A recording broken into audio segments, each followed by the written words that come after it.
Do you ever feel like you've lost your motivation and you need help feeling inspired again? You might be facing a creative block, feeling unmotivated at work, or just need a fresh perspective. Regaining our inspiration is so important for us to find joy in our lives and to help us have a positive impact in the world. If you need help getting that spark reunited inside of you and finding your motivation again, keep watching for tips and strategies. Hi, if you don't know me, I'm Barika from Simply Unique Coaching, and I have been leading for over 15 years. I've led way more than 18 teams, and I like to say that I am the leader who learned in the trenches. And I have a passion for helping people discover what they're passionate about. I want you to stay tuned and make sure that you watch this entire video. Now let's talk about some strategies that can help us to regain that inspiration, to help get us out of that rut, get us out of what we would call sometimes the swamp, that kind of lower level thinking, and bring us up and elevate us up to that positive thinking and to a better frame of mind. So one of the things that I love to do is to change the environment that I'm in. Sometimes when I'm working from home, I may say, okay, like I love working from home, of course. But then sometimes it's like, okay, I need some inspiration. I need to come up with some great ideas. And typically when I need to get creative, when I need to tap into creative problem solving, I like to go ahead and work in a different environment, whether that may be working out in a cafe, maybe visiting at a friend or working with them at their house or doing something else, but getting outside of that space that kind of may be feeling enclosing for a moment so that I can see something new, get a fresh perspective, and feel motivated again. So just keep in mind that a change of scenery can provide a fresh perspective and new ideas, and, maybe even changing your workspace around and maybe redecorating it, maybe taking a walk in a different neighborhood or traveling to a new place can help spark that creativity again. Also connected with like-minded individuals. I am so super huge on this right now. You need to know who's in your circle and you need to know what role they play, okay? Everybody who is in your circle is not meant to be at the same level in all of these things when it comes to access to you, because some people are givers, they're going to pour into you. Some people are takers, they're going to take out of you. And so you just need to know what role everyone plays so you know how to govern yourself accordingly.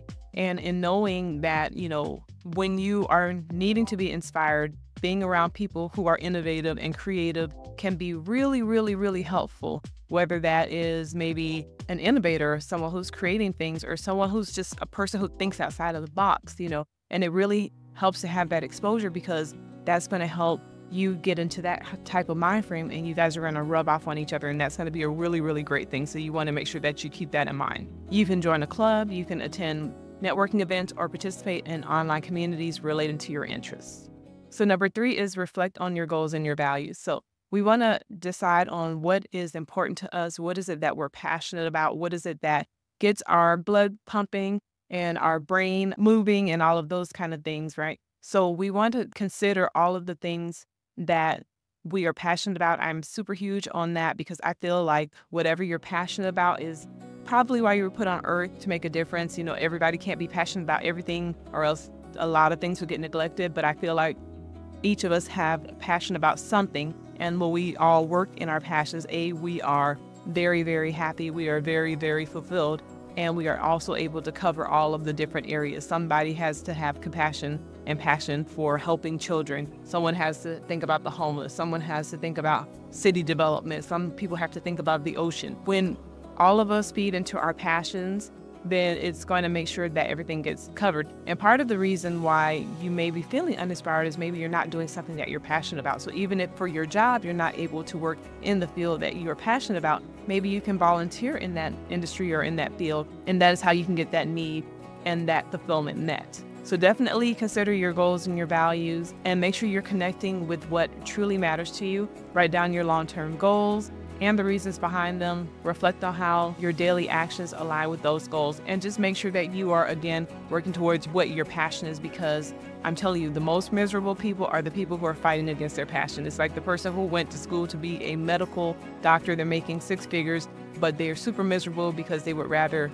be a teacher, or they would rather take care of animals. They would have preferred to be a vet, but they ended up becoming a family practitioner kind of thing. So we want to make sure that we're working, or at least, like I said, interacting in some way, shape, or form in the area that we are passionate about. Also, this is super huge and important.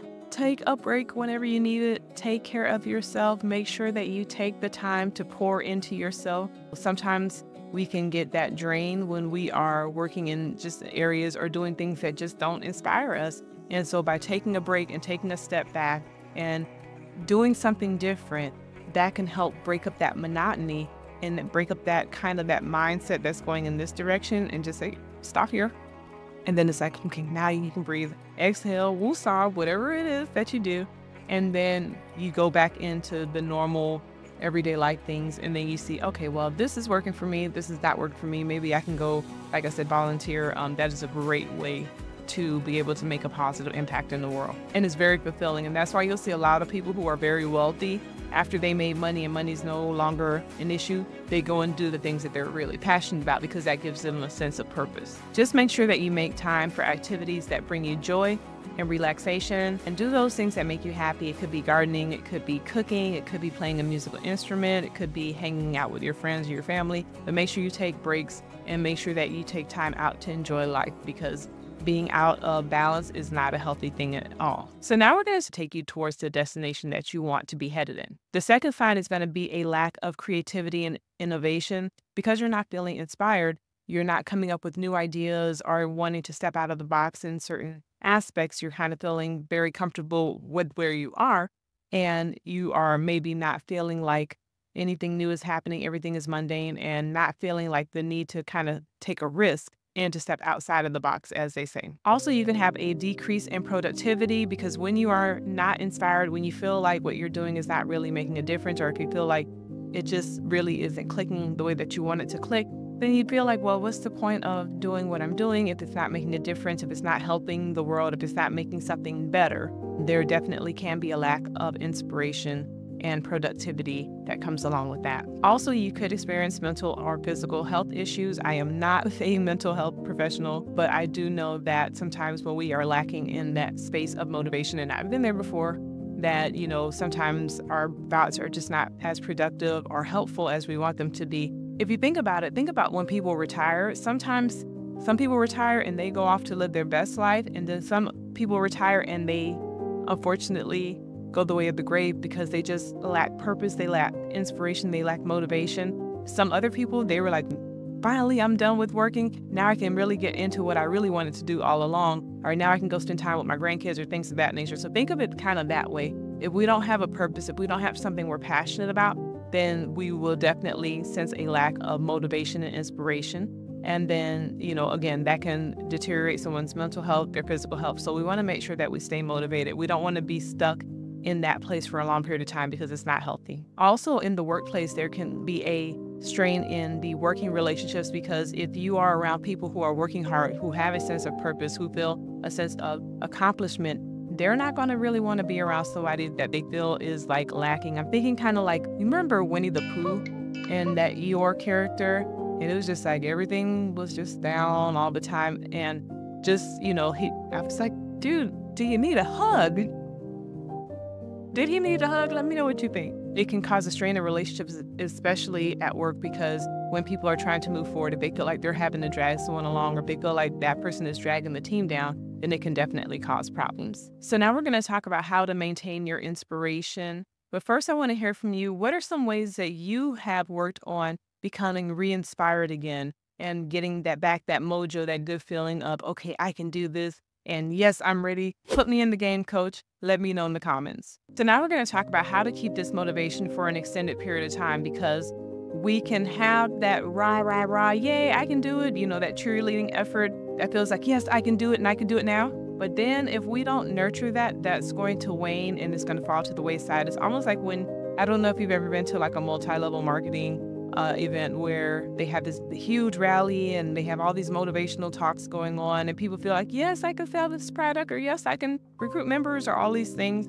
And then it ends up waning over time, because that is an external factor, right? That's extrinsic motivation. And really, for long-term motivation, it has to be intrinsic. It has to be something innately from the inside of you. So again, it has to be something that you're super passionate about. And you have to do these check-ins with yourself to say, okay, how am I doing? How am I feeling? Am I moving towards my goal? Am I working on something that I'm passionate about? If I'm feeling like I'm not motivated, am I taking breaks when I need to take breaks? Am I doing something that really means something to me? And if so, you should totally enjoy it. One of the things that I like to tell people who are in university or in college is that you're in the right major if you love going to class and you love doing the assignments. If doing the homework assignments and studying and preparing for tests feels like something that you enjoy doing, it does not feel like it's a bother, it does not feel like it's a task, it does not feel like it's a chore. If you actually get excited, then that's a key sign that you're in the right program for college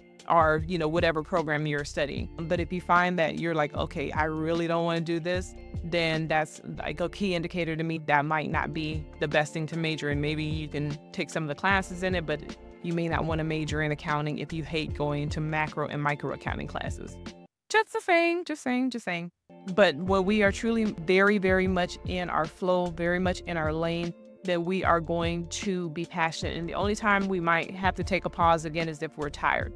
But make sure you check in now. I'm not one of those persons or people that say, oh, it's all about me and all about how I feel and all that kind of thing. No, but I do feel like there is a healthy balance of making sure that you're checking in with yourself and saying, okay, am I nurturing myself and my needs in order to ensure that I am feeling happy about life and enjoying life, and I'm actually doing something that I consider to be something that I'm passionate about? And if so, then you're not going to mind working hard at it, because doing it is going to be fulfilling to you. And if you realize that you're not feeling fulfilled, that is a key indicator that you may want to do like some self-reflection, take a self-check. And a lot of times when people are trying to figure out what they're passionate about, I refer them back to what they were passionate about as a child, because a lot of times those are kind of those things that are innately in us before we go through life and we hear this one say this suggestion, or we see something on TV that tries to change our mind or whatever.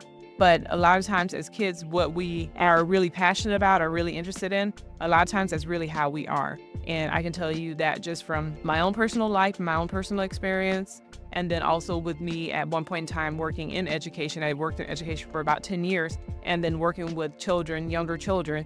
And, I worked with teens as well for 7 years, worked in education for 10 years, and just saying that, those things will be with you for in a long period of time. And a lot of times because other people in their lives try to squash it down, that's when people start to be miserable and they start living a life that they find unfulfilling. So make sure you take the time to determine, are you feeling fulfilled with what you're doing, okay? Because again, I've lived in a country where the citizens were very, very wealthy, but I can tell you anybody that I encountered who did not operate in the area that they were passionate about, they were miserable. They're miserable. And even with having all of the money and all of the things, I know quite a few of them were working in some way, shape, or form just because they wanted to have purpose. And purpose is important, and purpose helps drive us to motivation. Now, if you've ever had an amazing employee that started performing poorly, I want you to watch this video here. And with that being said, make it a great day. Make sure you like, subscribe, all of the things that YouTube likes, and pass this video on to someone you think it will help. And with that being said, make it a great day. Take care.